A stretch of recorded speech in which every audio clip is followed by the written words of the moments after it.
warahmatullahi wabarakatuh. Perkenalkan, nama saya Resta Almega dengan NIM 2222520011. Saya dari kelas PGSD 1 PPG Prajabatan Gelombang 2 Universitas Veteran Bangun Nusantara Sukoharjo dengan dosen pembimbing lapangan Bapak Tri Sutrisno MOR.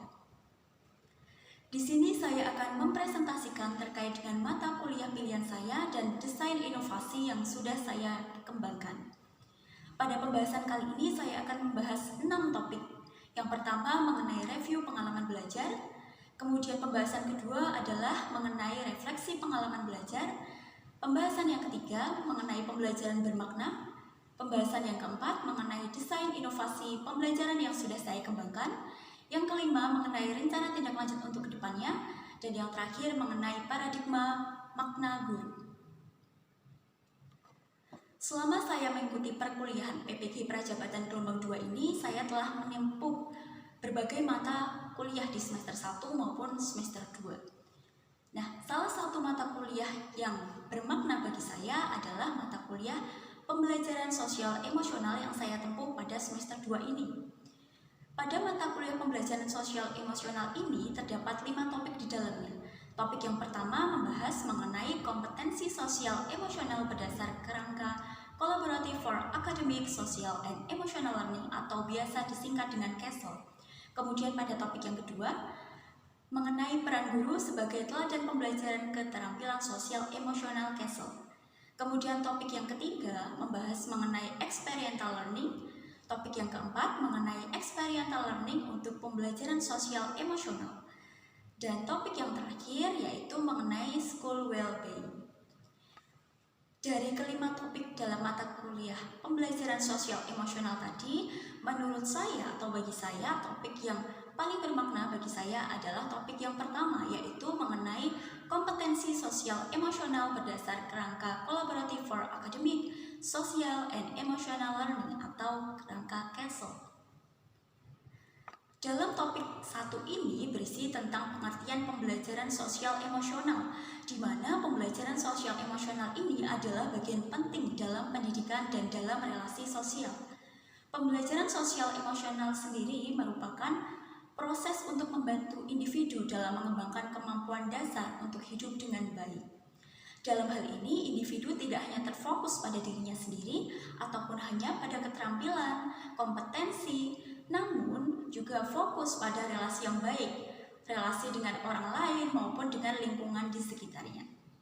Selain membahas pengertian pembelajaran emosional, dalam topik ini juga mempelajari mengenai komponen kompetensi sosial emosional CASEL, di mana menurut Collaborative for Academic, Social, and Emotional Learning, di sini kompetensi sosial emosional itu dikelompokkan menjadi 5 komponen. Komponen yang pertama itu adalah self-awareness atau kesadaran diri, yang merupakan kemampuan untuk memahami emosi, pikiran, dan juga nilai-nilai yang mempengaruhi perilaku dalam berbagai situasi. Kemudian komponen kompetensi sosial emosional yang kedua adalah self-management atau pengelolaan diri. Pengelolaan diri merupakan kemampuan untuk mengatur emosi, mengatur pemikiran, dan perilaku secara efektif pada situasi yang berbeda.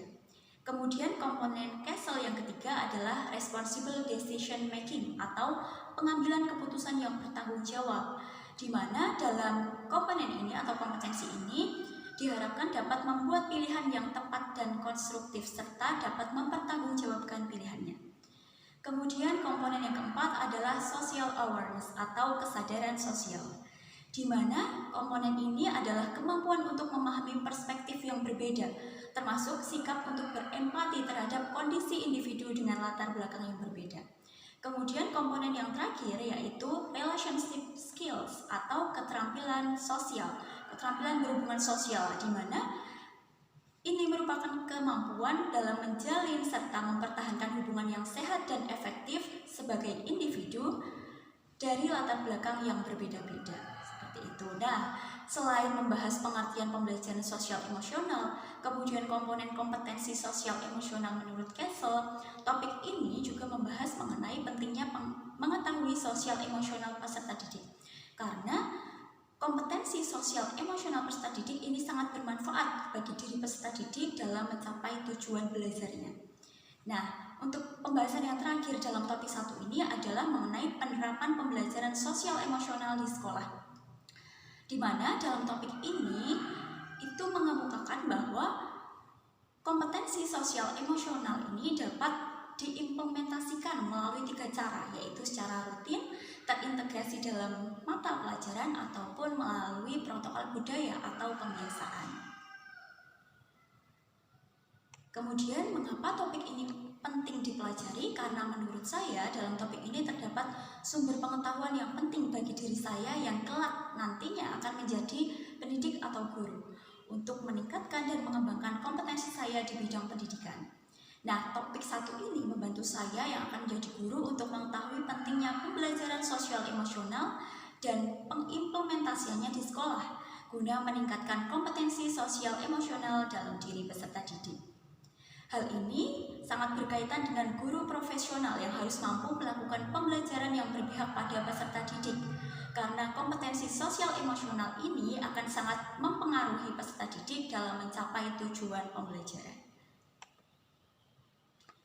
Saya mempelajari topik 1 ini melalui berbagai metode. Metode yang pertama adalah melalui penjelasan oleh dosen pengampu. Kemudian metode yang kedua yang saya gunakan adalah melalui platform LMS dengan alur merdeka yang terdiri dari mulai dari diri, eksplorasi konsep, ruang kolaborasi, demonstrasi kontekstual, diskusi kelompok,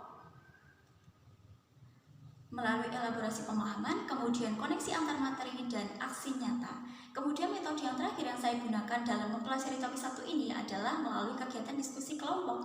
Dalam diskusi kelompok, kami mendiskusikan berbagai tugas yang terdapat dalam topik 1 ini. Kemudian, mengenai pembelajaran bermakna dalam topik 1 ini, di sini saya dapat memahami pentingnya pembelajaran sosial emosional bagi peserta didik. Selain itu, saya juga dapat mengimplementasikan kompetensi sosial emosional CASEL di sekolah. Nah, untuk penjelasan lebih lanjutnya, di sini topik 1 menurut saya sangat penting bagi diri saya secara pribadi maupun sebagai seorang calon guru. Sebelum mempelajari topik 1 ini, awalnya saya tidak mengetahui apa itu kompetensi sosial emosional dan betapa pentingnya pembelajaran sosial emosional bagi peserta didik.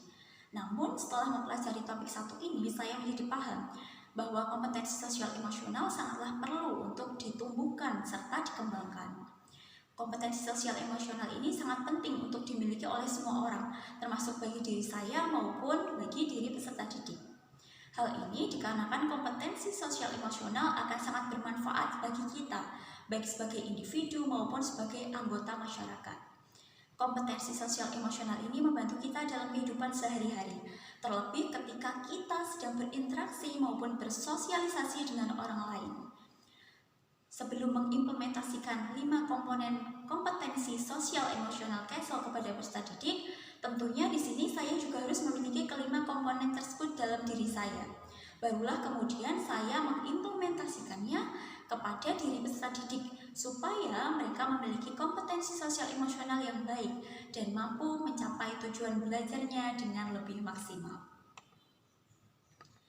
Dalam topik 1 ini saya telah menyelesaikan beberapa tagihan tugasnya. Di sini akan saya paparkan 2 tugas yang sudah saya kerjakan dalam topik 1 ini. Yang pertama adalah tugas pada ruang kolaborasi. Di sini saya mendapatkan tugas untuk membuat rancangan teknik pembelajaran kompetensi sosial emosional dalam ruang lingkup rutin, terintegrasi dalam pembelajaran, dan melalui protokol budaya atau pembiasaan.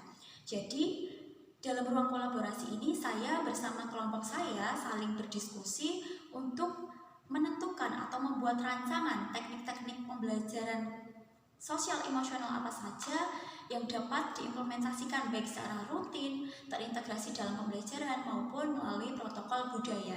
Nah, di sini totalnya saya mengerjakan 15 teknik. Jadi, untuk ruang lingkup rutin itu ada 5 teknik, terintegrasi dalam pembelajaran ada 5 teknik, dan melalui protokol budaya itu pembiasaan ada 5 teknik. Selanjutnya, tugas yang kedua adalah tugas dalam koneksi antar materi. di mana saya diminta untuk mengaitkan materi kompetensi sosial emosional CASEL dengan topik pada mata kuliah lain. Di sini saya mengaitkan materi pembelajaran sosial emosional dengan 3 mata kuliah, yaitu yang pertama mata kuliah Filosofi Pendidikan pada topik Dasar Pendidikan Ki Hajar Dewantoro. Kemudian saya juga mengaitkannya dengan mata kuliah Pemahaman Peserta Didik yang saya kaitkan dengan topik Teori Belajar dan Motivasi Belajar.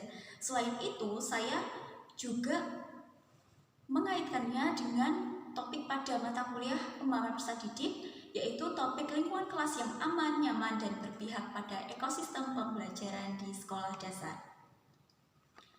Dari beberapa pembelajaran bermakna yang sudah saya paparkan, menurut saya yang paling bermakna bagi diri saya adalah ketika saya merancang atau menentukan teknik pembelajaran sosial emosional, kompetensi sosial emosional CASEL yang terintegrasi pada mata pembelajaran, pada mata pelajaran. Nah, karena itu bermakna bagi saya, maka di sini saya membuat desain inovasi.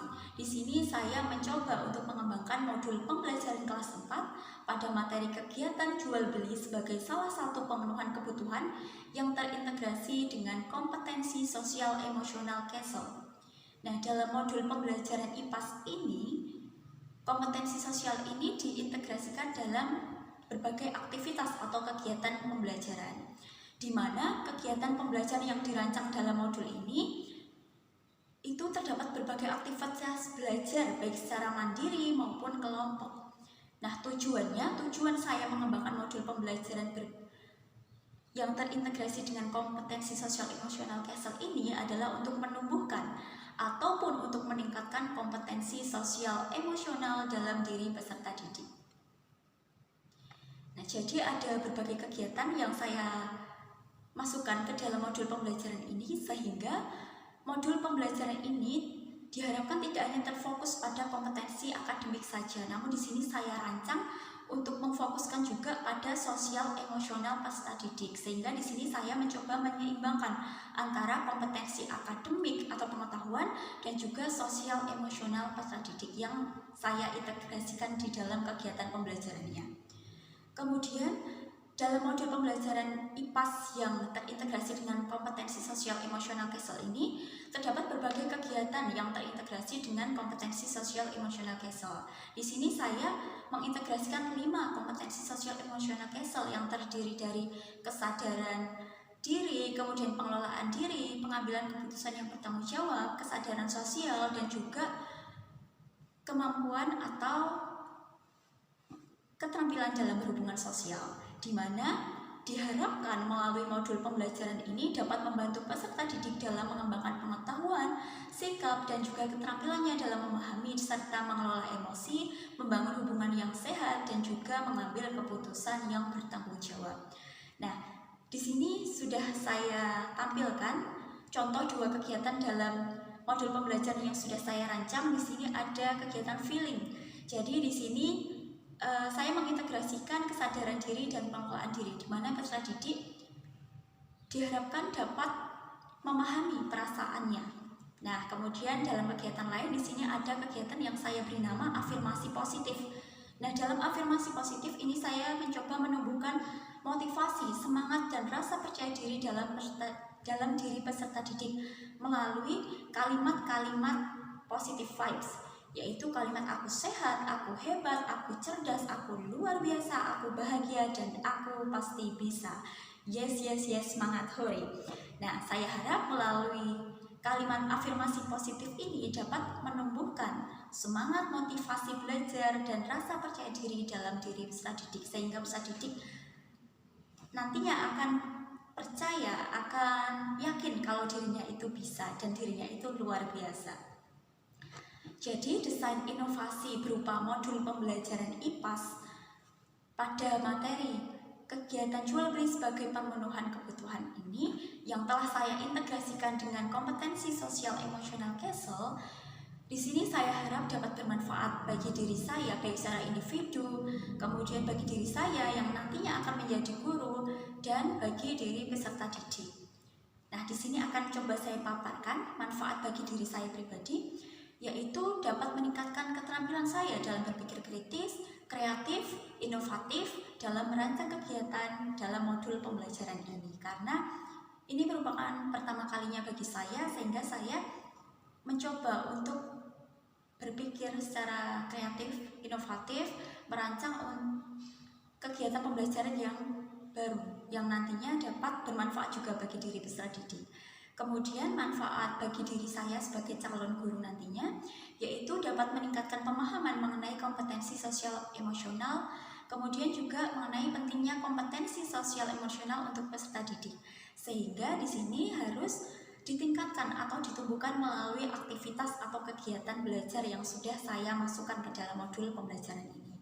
Selain itu juga untuk meningkatkan kemampuan saya untuk memahami peserta didik saya, sehingga saya dapat merancang berbagai kegiatan belajar yang bervariasi pada modul ini. Kemudian manfaat bagi diri peserta didik, di mana kompetensi sosial emosional ini peserta didik dapat semakin meningkat melalui belajar menggunakan modul pembelajaran ini. Karena dalam modul pembelajaran yang sudah saya kembangkan ini menyediakan berbagai aktivitas atau kegiatan belajar yang memungkinkan peserta didik untuk belajar secara mandiri maupun bekerja bersama kelompoknya. Sehingga melalui kegiatan dalam modul ini peserta didik diharapkan akan tumbuh atau akan semakin berkembang kompetensi sosial emosional yang terdiri 5 komponen tadi, yaitu kesadaran diri, pengelolaan diri, pengambilan keputusan yang bertanggung jawab, kesadaran sosial, dan keterampilan berhubungan sosial. Kemudian berdasarkan desain inovasi berupa modul pembelajaran terintegrasi CASEL yang sudah saya kembangkan tadi, di sini saya telah menyusun rencana tindak lanjut untuk kedepannya. Yang pertama, saya akan melakukan konsultasi modul pembelajaran dengan guru atau ahli. Mungkin dalam modul pembelajaran yang saya kembangkan masih terdapat kekurangan. Oleh karena itu, saya akan melakukan konsultasi dengan guru atau orang yang lebih ahli untuk memperbaiki modul pembelajaran saya supaya lebih baik lagi untuk kedepannya. Kemudian setelah berkonsultasi dan memperoleh saran dan masukan yang membangun yang bersifat konstruktif, selanjutnya saya memperbaiki modul pembelajaran saya. Setelah modul pembelajaran saya diperbaiki, kemudian akan saya terapkan atau implementasikan dalam kegiatan pembelajaran. Oleh peserta didik. Nah, selanjutnya saya akan melakukan evaluasi terhadap pembelajaran yang telah dilaksanakan. Kemudian selanjutnya saya merefleksi pembelajaran yang sudah saya laksanakan menggunakan modul pembelajaran tersebut. Apakah ada kekurangan, kemudian kelebihannya apa saja, kekurangan yang perlu diperbaiki apa saja, apa hal-hal yang disukai oleh peserta didik, kemudian apa hal yang tidak disukai oleh peserta didik, dan lain sebagainya. Melalui hasil refleksi ini akan saya gunakan sebagai perbaikan untuk pembelajaran ke depannya.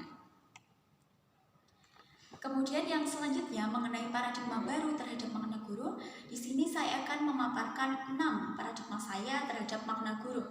Yang pertama, menurut saya guru harus mampu memahami karakteristik seluruh peserta didik, termasuk memahami sosial emosionalnya.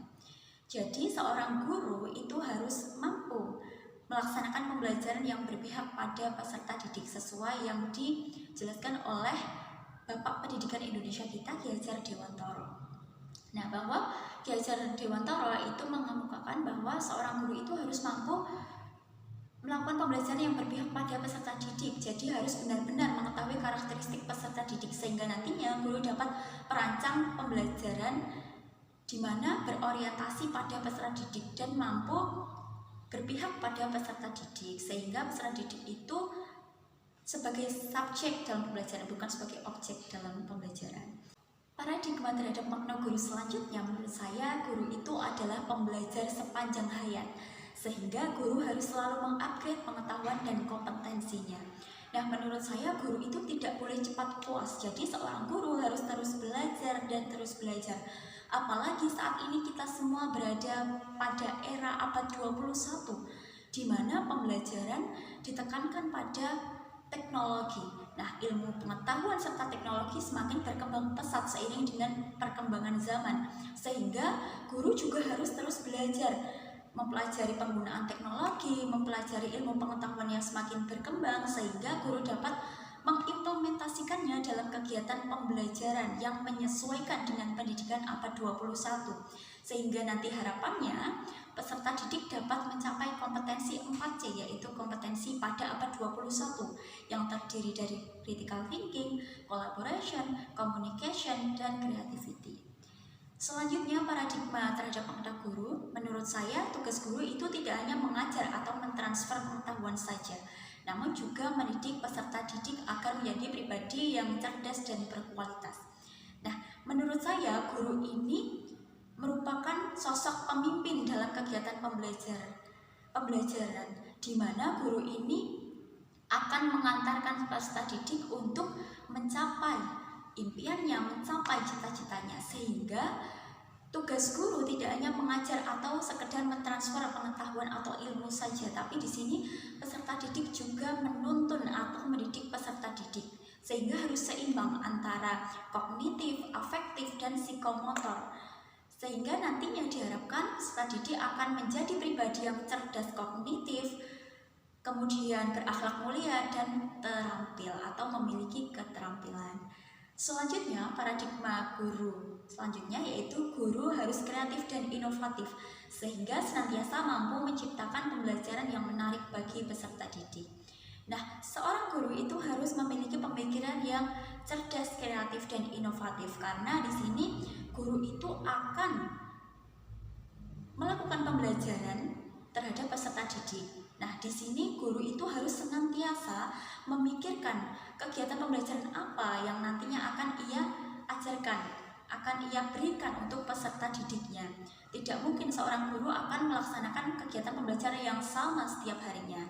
Pastinya akan selalu berubah setiap harinya. Nah, perubahan kegiatan pembelajaran itu harus dipikirkan secara matang, secara kreatif dan inovatif, sehingga guru akan mampu menciptakan kegiatan pembelajaran yang menarik, bermakna, dan menyenangkan bagi peserta didik. Kemudian paradigma baru terhadap makna guru selanjutnya adalah guru merupakan sosok teladan sehingga harus selalu memiliki pemikiran, sikap, dan perkataan yang positif. Menurut saya, guru itu adalah sosok yang digugu dan ditiru, merupakan teladan atau contoh yang baik, terutama bagi diri peserta didik. Apalagi peserta didik itu adalah peniru ulung. Ia akan meniru apa yang dilakukan oleh gurunya. Jadi di sini guru karena ia ditiru, diteladani oleh peserta didiknya, maka seorang guru harus memiliki pola pikir yang positif, perilaku yang positif, perkataan yang sopan dan santun, dan lain sebagainya. Jadi guru harus memiliki semua hal yang positif dalam dirinya supaya peserta didik juga mampu meniru atau mencontoh segala sesuatu yang positif dalam dirinya, baik dalam pemikiran, sikap maupun perkataan. Kemudian yang selanjutnya, paradigma selanjutnya yaitu guru harus reflektif. Artinya dapat menggunakan penilaian belajar untuk meningkatkan kualitas mengajarnya. Nah, seorang guru itu harus memiliki pemikiran yang reflektif. Jadi maksud dari reflektif ini, guru harus mampu menilai pembelajaran yang sudah ia lakukan.